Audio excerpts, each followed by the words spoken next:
dando início à primeira atividade referente à disciplina de refrigeração e ar-condicionado, cujo tema da apresentação será refrigeração para absorção. Os componentes do grupo são João Victor Marchiori, Lucas Martins, Rodrigo Prando e Tamara Barbosa. O professor orientador Roger da Silva Rodrigues. O ciclo de refrigeração por absorção foi descoberto por Nairne em 1777. Porém, somente anos após sua descoberta, foi elaborado um sistema comercial por Ferdinand de Carré, no qual os fluidos utilizados para a operação foram a amônia e a água. Esse ciclo de refrigeração possui uma forte conexão com o meio ambiente, já que, devido à necessidade de uma fonte externa de calor, esse pode ser escolhido devido à sua capacidade de aproveitar rejeitos de calor, possuindo esse também um caráter econômico, já que será aproveitada uma energia que seria desperdiçada a princípio, ou pode ser suprido sua necessidade de uma fonte externa por meio de fontes renováveis de energia, como por exemplo energia solar. Outro fator relevante é a cogeração, na qual pode-se utilizar o calor residual de um motogerador, como disposto na figura, cuja principal função é a geração de energia elétrica, e um chiller para absorção, aproveitando essa energia que a princípio seria desperdiçada para realizar o resfriamento de uma área ou de um processo. Antes de se aprofundar no ciclo de refrigeração por absorção, falando um pouco sobre o ciclo de refrigeração por compressão de vapor, ou seja, o ciclo convencional, esse é um ciclo que faz uso de somente um único fluido de trabalho, ou seja, é escolhido um fluido refrigerante para o funcionamento do ciclo. Esse faz uso de trabalho mecânico para o seu funcionamento por meio de um compressor, que tem como função adicionar energia no sistema, possuindo assim a linha de alta e de baixa pressão, após e antes do compressor respectivamente, para a refrigeração. Sendo assim, a principal diferença entre o ciclo convencional e o ciclo de refrigeração por absorção é a substituição do compressor, em que esse é substituído por uma série de componentes que estão demarcados em azul à direita, que fazem a função do compressor, que é de adicionar energia no sistema para que esse possa retirar calor no evaporador. Com isso, o ciclo, a parte esquerda do ciclo mantém o mesmo formato, com a presença de um condensador, válvula de expansão e evaporador, enquanto que há a presença de diversos novos mecanismos na parte direita, como a presença de, para esse caso, energia solar para o aquecimento da mistura, a presença de um absorvedor que funciona quase como um sistema em paralelo, na qual esse faz uma troca de calor com uma água de resfriamento, e também a presença de uma bomba, que, como sabido, em relação ao compressor para uma mesma vazão, a bomba possui um consumo de energia muito menor. Sendo assim, esse se trata de um ciclo que necessita de dois fluidos de trabalho para seu funcionamento, nesse caso a amônia e a água, o qual foram os primeiros fluidos utilizados no primeiro modelo comercial. Ele demanda de uma fonte de calor externa, que pode ser adquirida por meio de rejeito de calor de algum processo, podendo assim esse sistema trabalhar em paralelo ao outro, ou por meio de uma fonte de energia, sendo essa sustentável, como por exemplo a energia solar. Bom, dando prosseguimento à apresentação, agora eu vou falar um pouco sobre os fluidos de trabalho empregados nos sistemas de refrigeração por absorção. Esse fluido é caracterizado por ser uma mistura composta por um elemento absorvente e um fluido refrigerante, sendo que o elemento absorvente é responsável por absorver o fluido refrigerante em uma das etapas do ciclo que será abordada posteriormente. Diante disso, a performance do ciclo de refrigeração vai depender diretamente das propriedades termodinâmicas da mistura, e estão listados alguns requisitos desejáveis a esses compostos. O primeiro deles é que a mistura deve ter uma boa estabilidade química, não deve ser tóxica, não deve ser explosiva, deve possuir um baixo poder de corrosão, a fim de evitar danificar os componentes do circuito, e a diferença entre os pontos de ebulição do refrigerante puro e da mistura deve ser a maior possível. Isso vai influenciar na etapa de separação dos compostos, que também será explicada posteriormente. Agora, falando um pouco mais sobre o fluido refrigerante, é desejável que ele tenha um alto calor latente de vaporização, o que implica que seja necessário com que esse fluido absorva uma grande quantidade de calor ao passar pela unidade evaporadora. E como consequência, tem-se um grande conteúdo energético sendo removido do recinto a ser refrigerado. Outra característica importante é que ele tem uma baixa temperatura de congelamento, a fim de evitar a formação de gelo nas tubulações. E o quadro abaixo, esse quadro mostra a relação de alguns pares utilizados como fluido de trabalho nesses sistemas, sendo que a primeira coluna mostra os elementos usados como absorventes e a segunda, fluidos refrigerantes. E os mais utilizados são as soluções de água e amônia e a solução de brometo de lítio em água e água.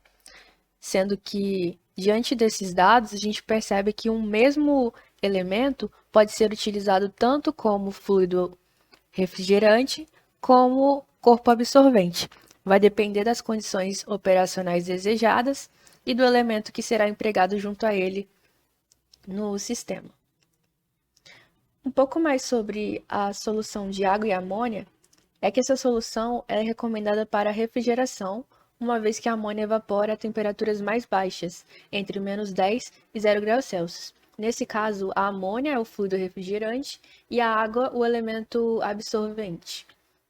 Já quando a gente avalia a solução de água e brometo de lítio, a água é o fluido refrigerante e o brometo de lítio, que é um sal sólido cristalino, é empregado quando elemento absorvente, que quando misturado com a água forma uma solução homogênea. E essa segunda solução é recomendada para o conforto térmico, visto que a água evapora a temperaturas acima de 0 graus Celsius.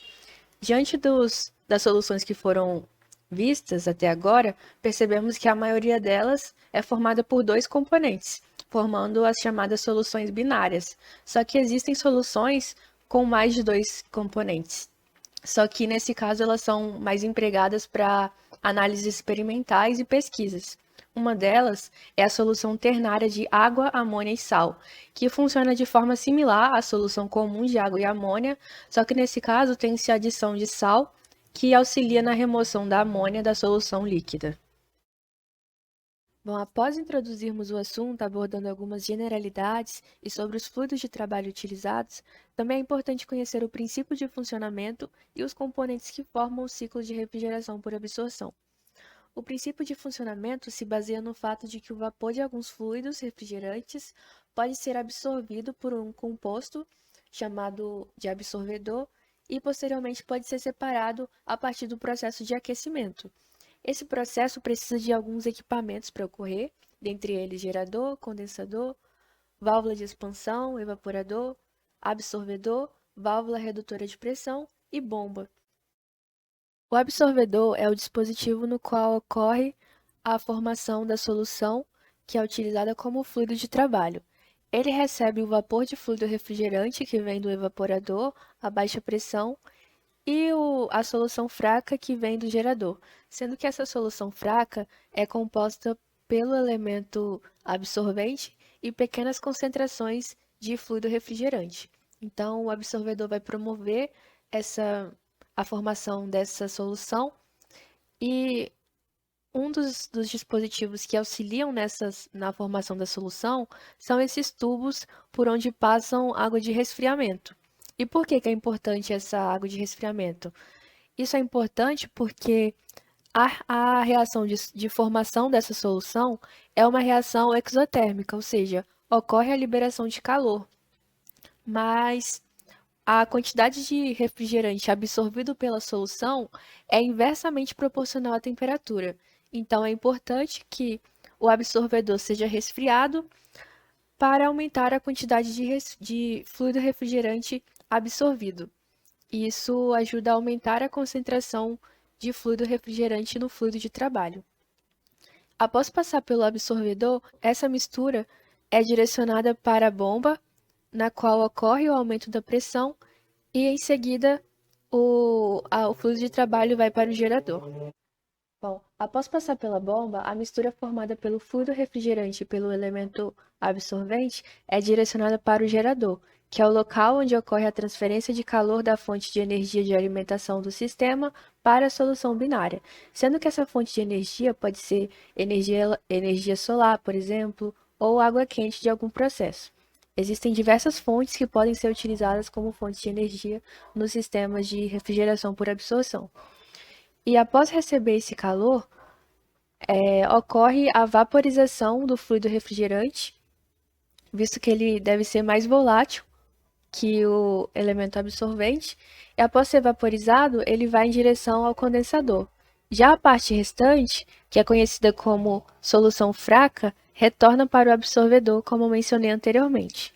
Então, a solução forte vem do absorvedor, entra no gerador, após o gerador receber calor da fonte de alimentação, ocorre a vaporização do fluido refrigerante e a parte restante é direcionada novamente para o absorvedor.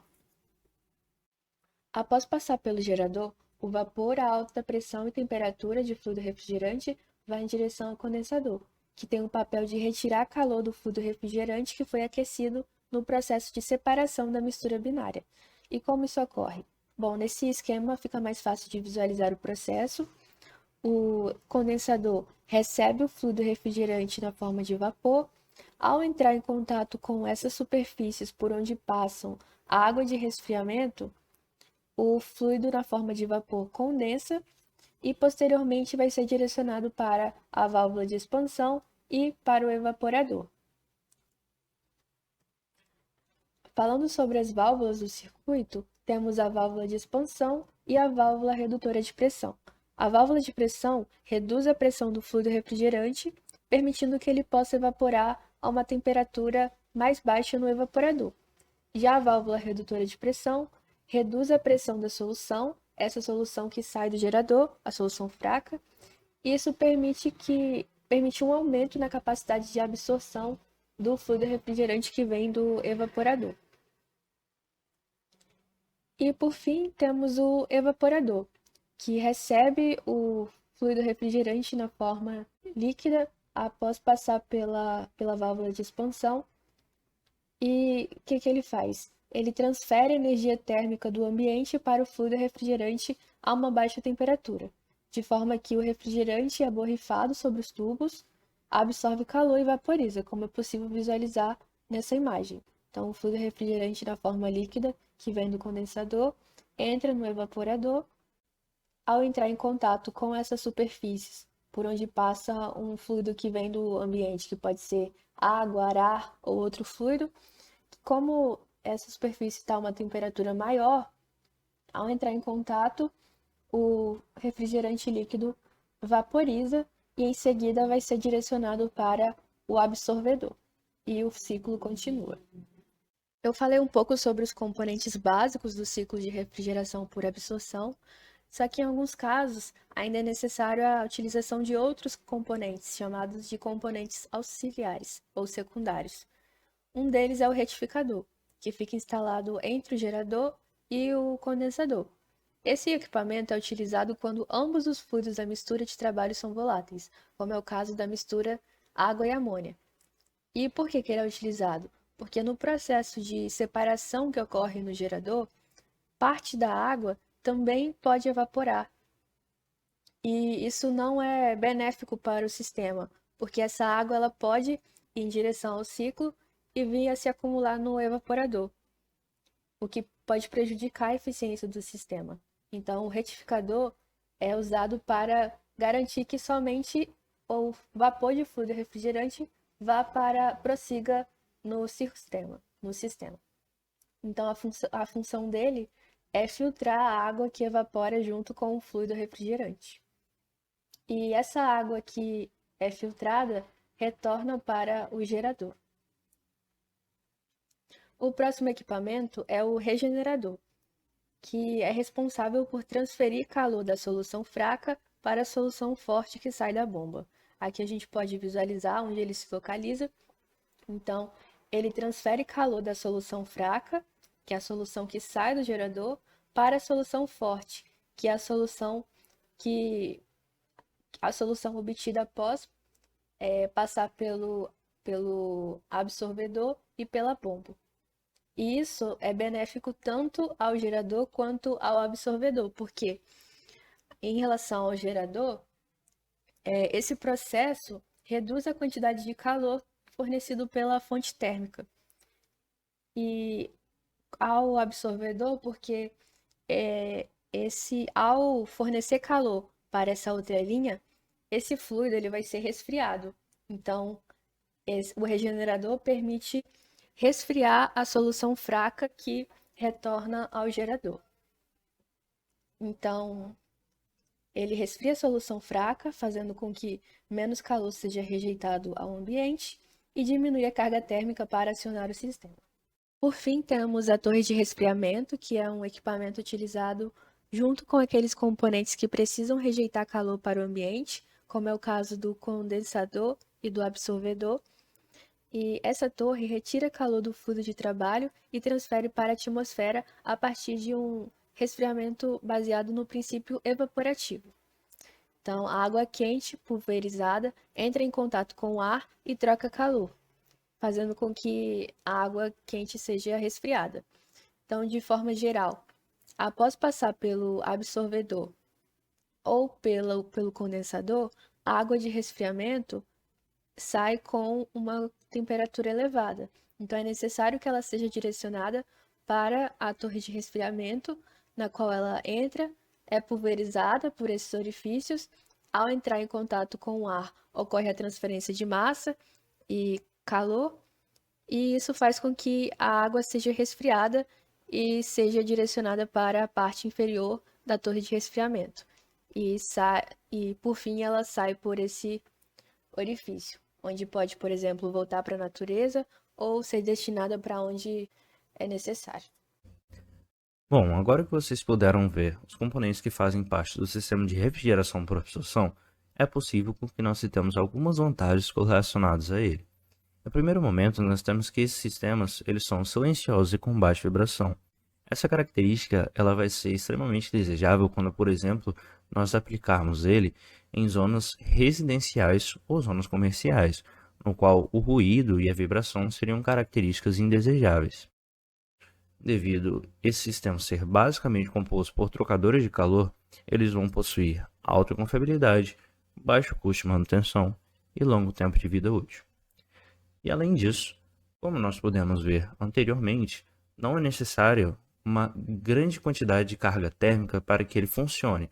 Dessa forma, ele vai possuir grande flexibilidade energética devido a ele poder funcionar, por exemplo, através de rejeitos térmicos, energia solar ou da queima direta de gás.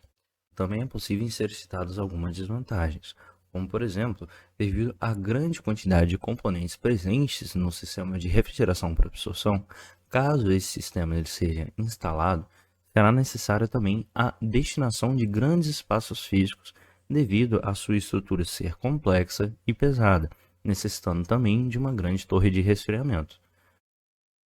Devido parte dele funcionar por reações químicas, poderão ser geradas algumas misturas com potencial corrosivo, como é que acontece, por exemplo, com o brometo de lítio. Além disso, nós temos que a água ela vai agir como fluido refrigerante. Dessa forma, a temperatura no evaporador vai ser limitada a valores maiores do que 5 graus Celsius, o que é uma característica indesejada, por exemplo, para alguns tipos de aplicações.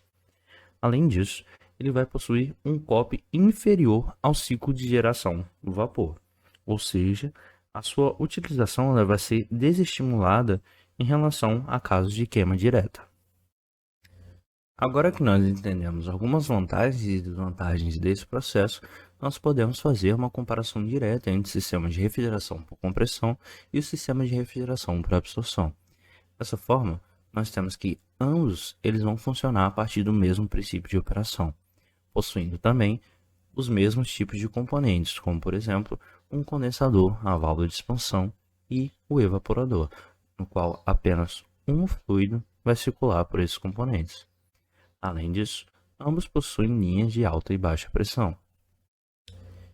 E, além das similaridades, nós trouxemos também as diferenças, que elas podem ser vistas através desse quadro comparativo. No primeiro tópico, nós temos os fluidos no equipamento. No sistema de refrigeração por compressão, há a presença de apenas um único fluido em todo o processo. Já no sistema de refrigeração por absorção, ocorrerá a presença de múltiplos fluidos em alguns equipamentos, como por exemplo no gerador e no absorvedor. Além disso, o aumento da pressão no sistema de refrigeração por compressão ele é realizado por um compressor. Já no sistema de refrigeração por absorção, ele vai ser realizado por uma bomba. Dessa forma, a demanda energética do sistema de refrigeração por compressão ela vai ser basicamente em trabalho mecânico. Já a refrigeração por absorção, além do trabalho mecânico, ela também vai necessitar da carga térmica, por exemplo, para fazer o funcionamento do gerador. Com isso, o consumo elétrico do sistema de refrigeração por compressão ele vai ser maior, já que para fazer o mesmo trabalho de compressão, o compressor ele utiliza mais energia elétrica do que uma bomba. Dessa forma, a bomba ela vai consumir menor energia elétrica no sistema de refrigeração por absorção. No sistema por compressão, há apenas a presença de dois trocadores de calor, que são o condensador e o evaporador. Já no sistema por absorção, nós temos 4 trocadores de calor, que serão o gerador, o absorvedor, o condensador e o evaporador. Como citado anteriormente, o cálculo do COP do sistema de refrigeração por compressão ele vai ser maior do que o sistema de refrigeração por absorção. Com isso, nós temos as aplicações. A refrigeração por absorção ela pode ser vista principalmente em meios industriais, comerciais ou residenciais. Dessa forma, ele não vai se diferir muito em aplicabilidades em relação ao sistema de refrigeração por compressão. Porém, o agente limitante vai ser, como visto anteriormente, a disponibilidade de espaço físico. Dessa forma, em indústrias, eles podem ser vistos, por exemplo, em processamentos de bebidas ou de alimentos. Em sistemas comerciais, eles podem ser vistos em restaurantes, sorveterias ou frigoríficos e também em zonas residenciais. E ao lado nós vemos um exemplo prático desse tipo de aplicação, no qual nós temos um chiller que funciona através desse princípio por absorção e utiliza de carga térmica para produzir água gelada. Porém, existe uma grande vantagem da aplicação do sistema por absorção com relação ao sistema de compressão, que seriam na cogeração. Ao lado, nós podemos ver uma planta de geração de energia, no qual é utilizado gás natural como combustível para um gerador de energia. Dessa forma, através dos rejeitos térmicos provenientes da combustão, é produzida água quente, que pode ser destinada para a central de água quente ou também para um chiller de absorção. Esse chiller de absorção ele vai ser utilizado para geração de água gelada, que pode estar sendo utilizada para esse fim, de produção de água gelada, ou também para a água de resfriamento do motor, no qual ele vai funcionar também como um trocador de calor. Dessa forma, através dos rejeitos térmicos, que seria algo que não estaria sendo utilizado, ele está sendo suficiente para fazer a ativação de um chiller por absorção e também para a produção de água quente. Ou seja, esses sistemas de cogeração acabam utilizando de uma parcela energética que anteriormente não era aproveitada. Bom, dando continuidade à apresentação, agora eu falarei a respeito da modelagem matemática, que temos aí no nosso ciclo por absorção. Ela vai diferir, de certa forma, em relação ao ciclo comum de refrigeração, em alguns aspectos, principalmente uma vez que temos aí uma mistura de substâncias, e que vai nos fornecer aí características diferentes, quanto à abordagem dos cálculos.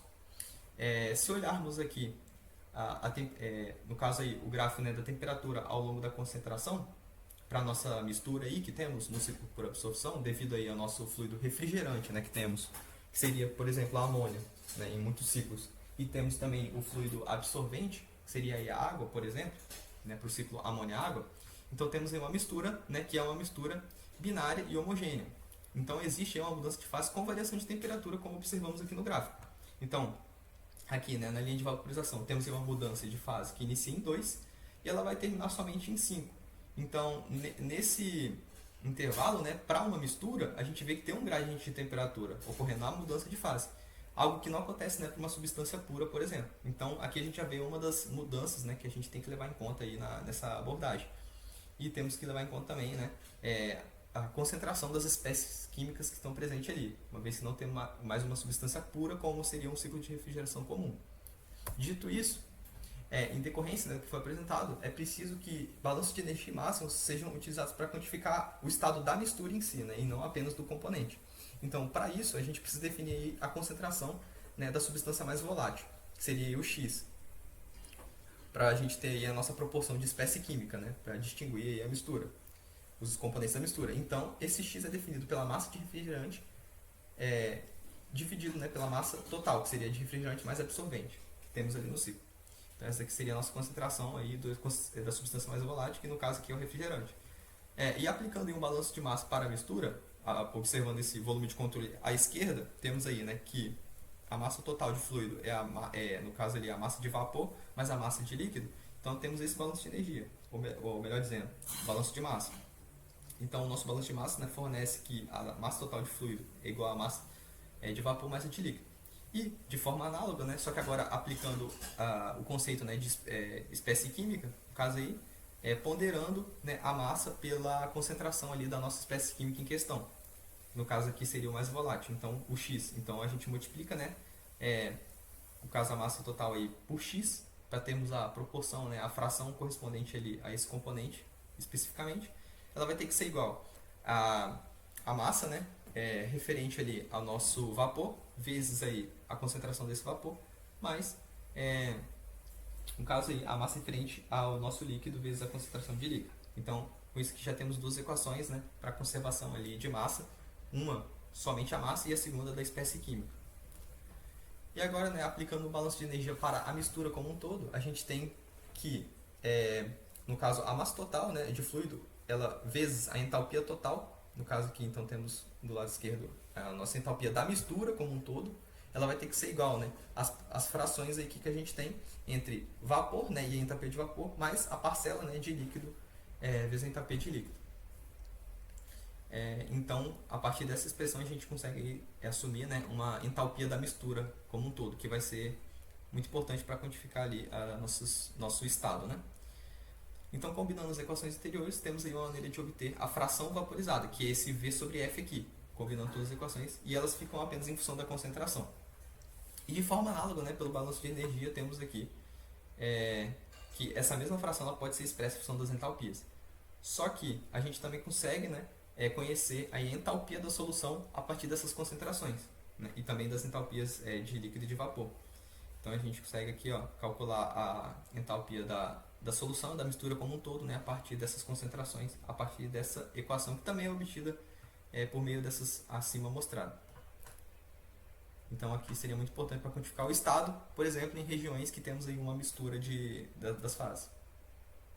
Que não é o caso para todo o ciclo, né, uma vez que em algumas regiões o fluido, existe apenas fluido refrigerante, idealmente dizendo. Por exemplo, no evaporador, que é uma região que não pode ter, né, no caso ali, no ciclo amônia e água, não poderia ter água, né, apenas o fluido refrigerante, uma vez que já foi feita a separação ali, né, do fluido refrigerante. Então, não necessariamente essa equação tem que ser aplicada em todo o ciclo para obter entalpia. Agora, fazendo a análise individual dos componentes, temos aí, né, o gerador de vapor, inicialmente, mas nos atendo aqui à imagem à esquerda, vemos aí que o nosso ciclo completo, né, e aplicando aí a conservação de massa, apenas o gerador de vapor, mostrado aqui à direita, temos aí que a nossa massa que entra aqui em 3, ela vai ter que ser igual à massa que sai tanto em 4 quanto em 7, e aplicando aí a conservação de energia diabática, né, temos aí que toda energia, no caso aqui em 4 que sai, mais a que 7, mais a que sai em 7, ela tem que ser, né, menos a que entra em 3, ela tem que ser igual aqui a energia, né, no caso aqui, adicionado, né, por essa linha aqui, que está aquecendo ali o nosso gerador de vapor, né, que no caso seria ele, a fonte de calor. Então ela tem que ser igual a essa energia fornecida aqui por essa linha. E a conservação da espécie química, né, ela vai ser de modo análogo aqui, como a gente pode ver, a equação da conservação de massa. No entanto, aqui vai ser ponderado, né, pela espécie química em questão, a concentração, né.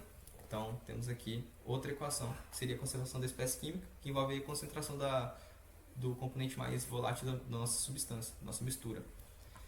E quanto à troca de calor, né, ela é simplesmente a parcela de calor cedida pela linha, né, entre 17 e 18, ou por essa forma aqui, que é simplesmente, né, o balanço de lado esquerdo dessa equação, né, que seria a energia que entra aqui em 3, no caso ela negativa, né, e as duas energias que saem em 4 e 7 aqui positivas. Então seria equivalente tanto usar esse lado da equação quanto esse, né, para saber essa troca de calor, diferindo apenas do caso do sinal, dependendo da referência.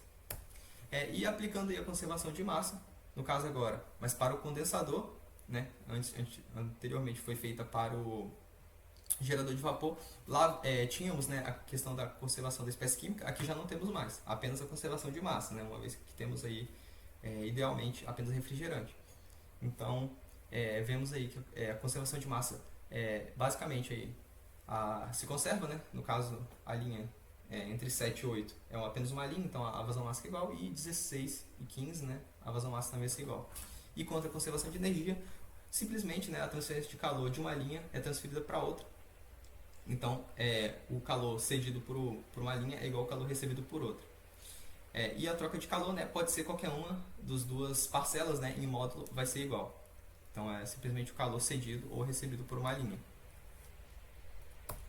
E agora no evaporador, segue exatamente o mesmo princípio do condensador, né? Todas as equações são análogas, diferindo aí apenas, né, pelo sentido aí da transferência de calor. Mas, como pode observar, né, a vazão máxima em 9 é igual a 10, 11 é igual a 12, né, na mesma linha. E a conservação de energia, né, o que um está cedendo, o outro está ganhando de energia nas linhas. E a troca de calor, né, de forma análoga. Quanto ao absorvedor, ele já novamente traz a questão da espécie química, né, uma vez que aqui temos a mistura. Então, aplicando a conservação de massa, a vazão máxima que sai 1 é a que entra em 6 mais em 10. E, no caso aqui dessa linha independente, né, que vai ser o que vai estar refrigerando ali o nosso absorvedor. Então, a vazão máxima aqui ela simplesmente é igual, né, entrada e saída. Então, a conservação de energia adiabática ela vai ser expressa por essa forma aqui, que no caso seria a energia que sai aqui em 1 menos a energia que entra em 6 e em 10 vai ser igual aí a energia retirada ali, né, no caso pela nossa linha aí de refrigeração aqui. Então, a conservação de espécie química, né, de forma análoga à conservação de massa, ela simplesmente vai ponderar aí pela nossa concentração ali da substância em questão, para termos aí essa conservação. E a troca de calor, né, ela vai ser simplesmente a parcela aí, retirada, né, pelo nossa linha de refrigeração. E agora, falando de trocador de calor, né, temos aí que a massa se conserva, né, nas duas linhas, né, são duas linhas independentes, então a vazão máxima vai ser simplesmente igual nas duas linhas, para cada uma das linhas. E a conservação de energia adiabática vai ser simplesmente, né, a troca de calor que uma fornece aí a que outra recebe. E agora, falando das válvulas de expansão, né, temos aí duas no ciclo, uma mais à direita e outra mais à esquerda. Então, só que para cada uma delas não difere, né, quanto à abordagem, uma vez que temos aí uma conservação de massa, né, que entra igual a que sai em cada uma delas, e temos aí, né, quanto à conservação de energia, uma expansão isoentálpica em cada uma delas. E agora a bomba, né, é bem simples, né, assim como a válvula de expansão, a massa ela também é igual na entrada e saída, e a conservação de energia ela vai ser simplesmente ali o nosso aumento de entalpia, né, devido aí ao fornecimento de energia, né, que a bomba fornece aí pro fluido. Então, temos aqui esse salto entálpico aí, dado por essa expressão. E agora falando, né, do coeficiente de performance do nosso ciclo de absorção como um todo. Se pegarmos, né, o COP real do nosso sistema, ele vai ser a saída desejada pela entrada necessária. A saída desejada, como qualquer outro ciclo de refrigeração, é o calor ali no evaporador. Então, o quanto ele consegue absorver do nosso recinto para refrigerar. Dividido pela entrada necessária, que seria ali o calor, né, do nosso gerador, no caso ali o calor fornecido para o gerador de vapor, que seria o QG, mais o trabalho da bomba. Só que como podemos saber, como muito bem sabemos, né, o trabalho da bomba ele é muito desprezível se comparado aí ao trabalho, no caso o calor fornecido pelo gerador.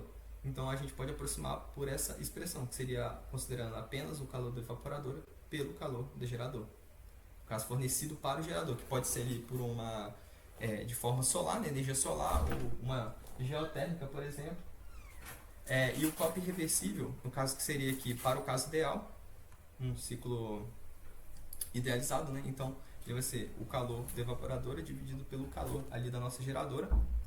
Só que em termos, né, de uma vez que ele é reversível, temos formas mais apropriadas de descrever isso, que seria em função da diferente temperatura.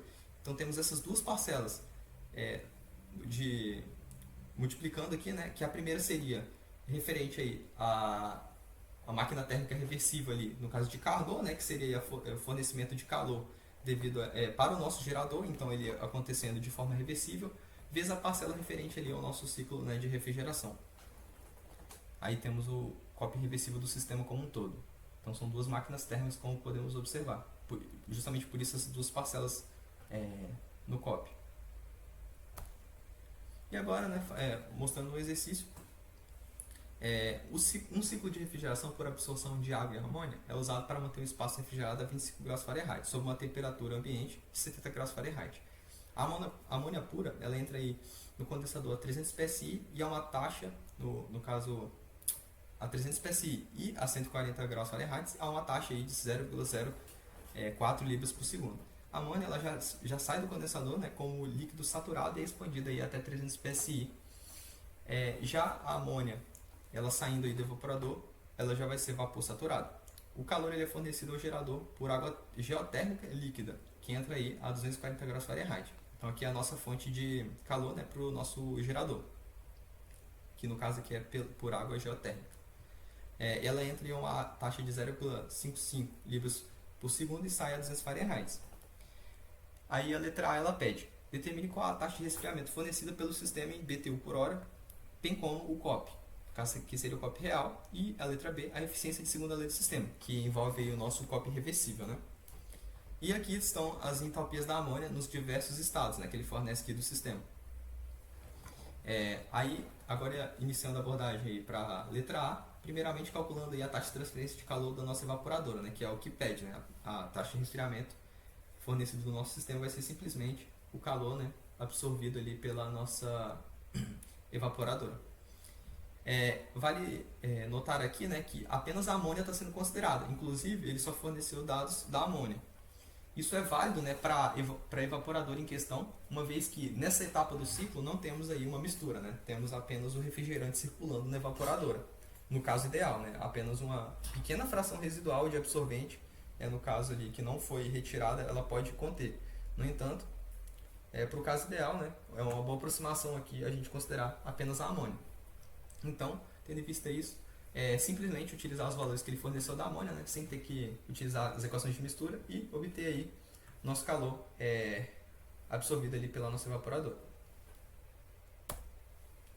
E agora a letra B, né, obtendo aí a eficiência de segunda lei, que seria inicialmente necessário aí calcular os dois COPs. Então, primeiramente, temos que obter aí o calor fornecido pela água geotérmica ali, né, que vai ser o MCP ΔT, no caso a variação de temperatura, né, vezes o calor específico, vezes a vazão máxima aí da água geotérmica, e obtemos aí esse valor, né, de 23,21 kW.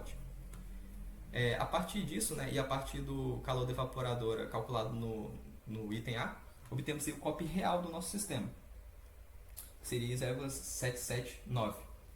No entanto, né, como queremos a eficiência de segunda lei, temos que calcular o COP reversível. Então seria a parcela, né, devido aí a nossa máquina térmica reversível e o refrigerador ali reversível. Então temos aí um COP de 2,38, que seria o máximo, né, que o nosso sistema conseguiria alcançar no caso ideal. Então a nossa eficiência de segunda lei ela é dada, né, pela razão entre os COPs, que seria o real pelo reversível. Então temos aí 32,8% de eficiência de segunda lei do nosso ciclo. E com isso, né, terminamos a nossa apresentação. Muito obrigado. Agradeço pela atenção.